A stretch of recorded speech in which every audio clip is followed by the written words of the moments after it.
Please be advised that the views and opinions of the host and guests do not reflect those of the station, the management, and its network.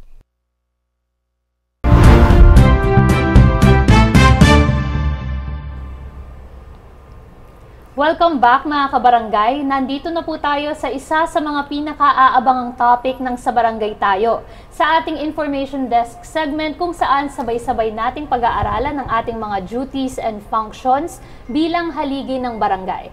At ang topic natin ngayon, gaya po ng nasabi natin kanina, ay duties and responsibilities ng mga barangay secretary.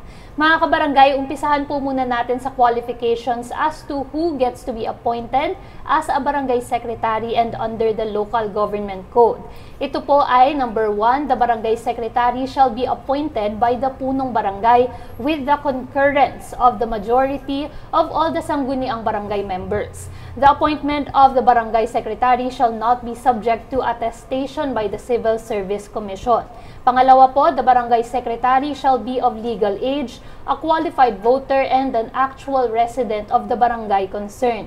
At ang panghuli, no person shall be appointed barangay secretary if he or she is a sangguniang barangay member, a government employee, or a relative of the punong barangay within the 4th civil degree of consanguinity? Yep. Consanguinity or affinity.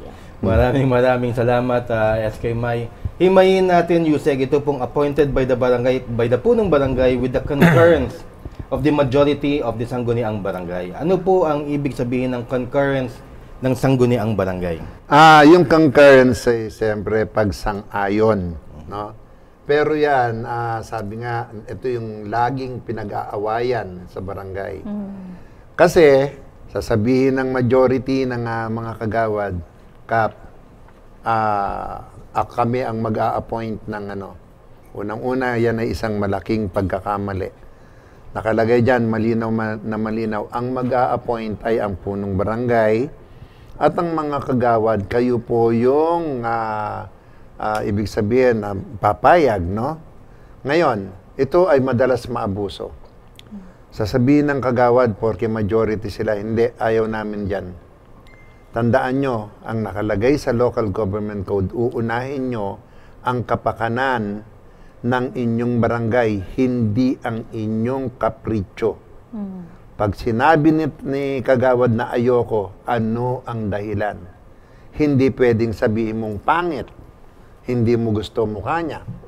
Hindi mo naman pwedeng sabihin na magnanakaw yan, not unless na meron kang hawak-hawak na ebidensya na siya ay nagnakaw. Kaya sabi nga natin, kailangan, eto nga, yung concurrence na pagka ikaw ay may alam dito sa ano na to, sa mga i-appoint ni Kapitan na Secretary, dapat may kaakibat na court decision in the event na merong kaso. Yan. Okay po. As a follow-up question po, Yusek, ang concurrence po na ibig sabihin po nito ay majority na pagbobotohan in session. Correct. Dapat yan sa session. Kaya lang ito na nga yung sinasabi ko na most of the time, naaabuso yan dahil ang kakala nila yung concurrence, pagka yung, hindi, marami kami, ayaw namin dyan. Ano ang dahilan? Hindi pwedeng sasabihin mo dahil may obligasyon ka sa iyong constituent at of course, hindi absolute power yan. Kung halimbawa ikaw ay mag-aakusa, kailangan meron kang ebidensya. Okay po, Yusek. Ito naman po ang pangalawa, Yusek. Medyo self-explanatory po siya dahil they should be of legal age, qualified voter, and actual resident ng barangay nila. Ano pa po madadagdag niyo po dito, Yusek? Nung kayo po ba yung kapitan, ano po ang hinahanap niyo sa isang barangay secretary? Actually, nung ako ang kapitan, yung actual residence at saka nung kapitan ng father ko, hindi kasali. Ang father ko naging barangay secretary ng dalawang beses, no? Dalawang barangay. Naging barangay secretary siya ng Barangay San Antonio at Barangay Katipunan. Sabay, sabay. So ngayon, ito na nga yung nilabas natin na bagong rules, no? Na kung saan dapat ikaw actual resident. Kaya nga, pati nga kapitan ngayon, dapat ganun na rin actual resident. Dahil marami na dumadating sa akin na reklamo na ang sekretary hindi na nakatira sa barangay. Pumupunta na lang doon at ang pag yan napatunayan na ikaw ay hindi na residente at ikaw ay kinasuhan, ito ay pwedeng maging dahilan para ikaw ay matanggal bilang barangay secretary dahil malinaw nakalagay dyan. Dapat actual resident. The same thing sa kapitan o sa kagawad. Yan. Okay po. Okay po, Yusek, meron na akong comment. Kasi dito, of legal age, qualified voter, and actual resident ng barangay nila. Dito naman sa mga ibang botohan, kagaya ng mga sa mga homeowners, meron hong mga pang-apat siguro na sinasabi nilang of good moral character.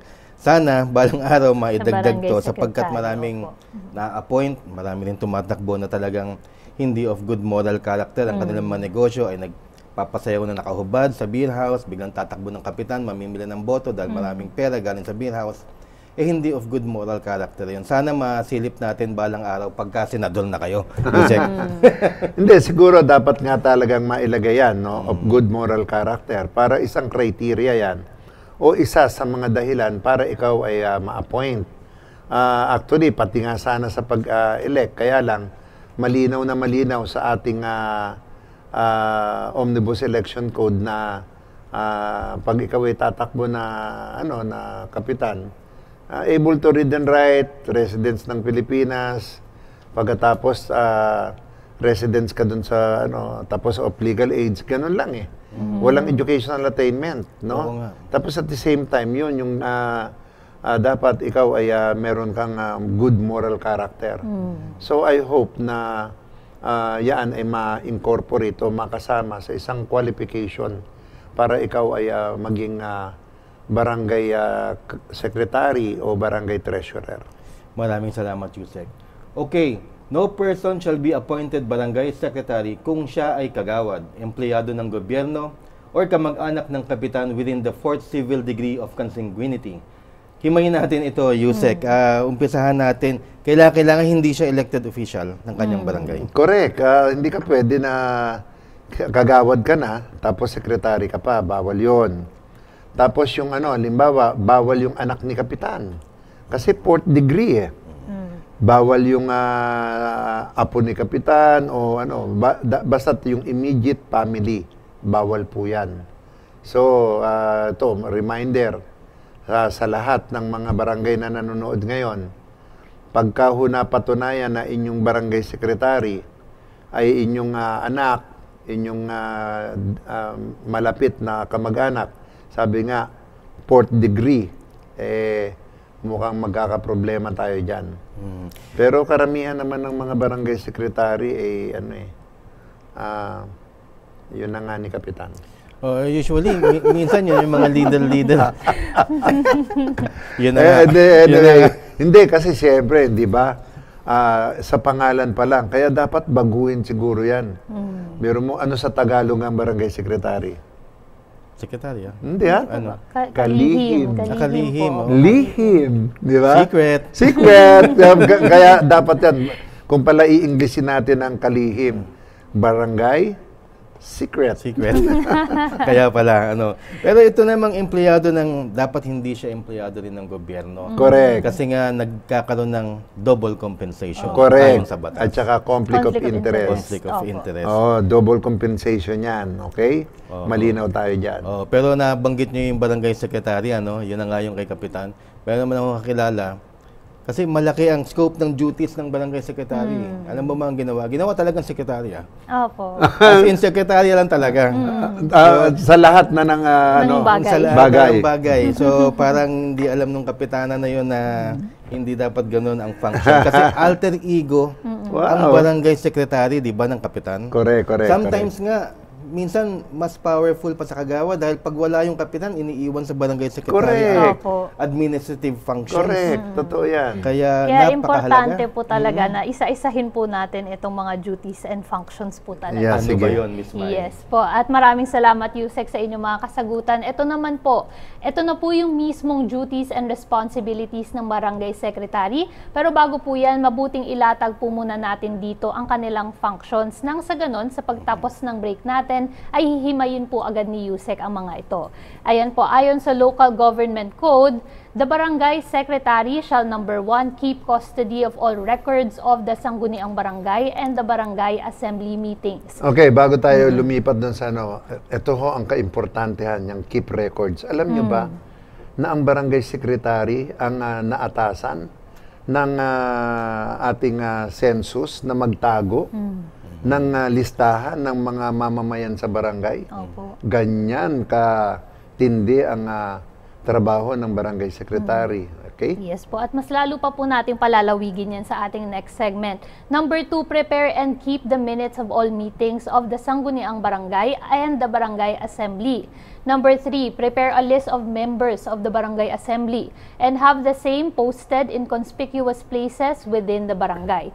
Number 4, assist in the preparation of all necessary forms for the conduct of barangay elections, initiatives, referenda, and plebiscites in coordination with the COMELEC. At number 5, assist the municipal civil registrar in the registration of births, deaths, and marriages. Number 6, keep an updated record of all inhabitants of the barangay containing the following items of information: name, address, place and date of birth, sex, civil status, citizenship, occupation, and such other items of information as may be prescribed by law or ordinances. Number 7, submit a report on the actual number of barangay residents as often as may be required by the sangguniang barangay. And lastly, exercise such other powers and perform such other duties and functions as may be prescribed by law or ordinance. Ayan po mga kabarangay, magbabalik po kami para pag-usapan ang mga yan dito lang sa Barangay Tayo.